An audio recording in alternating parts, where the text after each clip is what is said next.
There's no CEO on the planet responsible for the customer. They're just not. They're responsible for the people who are responsible for the people who are responsible for the customer. I'll tell you a true story. A few months ago, I stayed at the Four Seasons in Las Vegas. It is a wonderful hotel.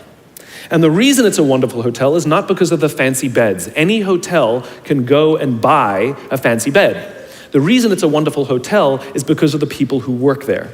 If you walk past somebody at the Four Seasons and they say hello to you, you get the feeling that they actually wanted to say hello to you. It's not that somebody told them that you have to say hello to all the customers, say hello to all the guests, right? You actually feel that they care. Now, in their lobby, they have a coffee stand. And one afternoon, I went to buy a cup of coffee, and there was a barista by the name of Noah who was serving me. Noah was fantastic. He was friendly and fun, and he was engaging with me, and I had so much fun buying a cup of coffee, I actually think I gave 100% tip, right? He was wonderful. So as is my nature, I asked Noah, do you like your job? And without skipping a beat, Noah says, I love my job.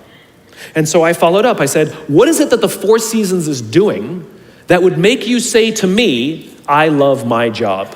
And without skipping a beat, Noah said, throughout the day, managers will walk past me and ask me how I'm doing, if there's anything that I need to do my job better. He said, not just my manager, any manager.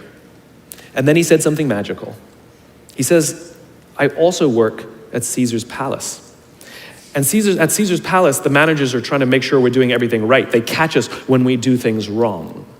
He says, when I go to work there, I like to keep my head under the radar and just get through the day so I can get my paycheck. He says, here at the Four Seasons, I feel I can be myself. Same person, entirely different experience from the customer who will engage with Noah. So we in leadership are always criticizing the people. We're always saying, we've got to get the right people on the bus. I've got to fill my team. I've got to get the right people. But the reality is, it's not the people.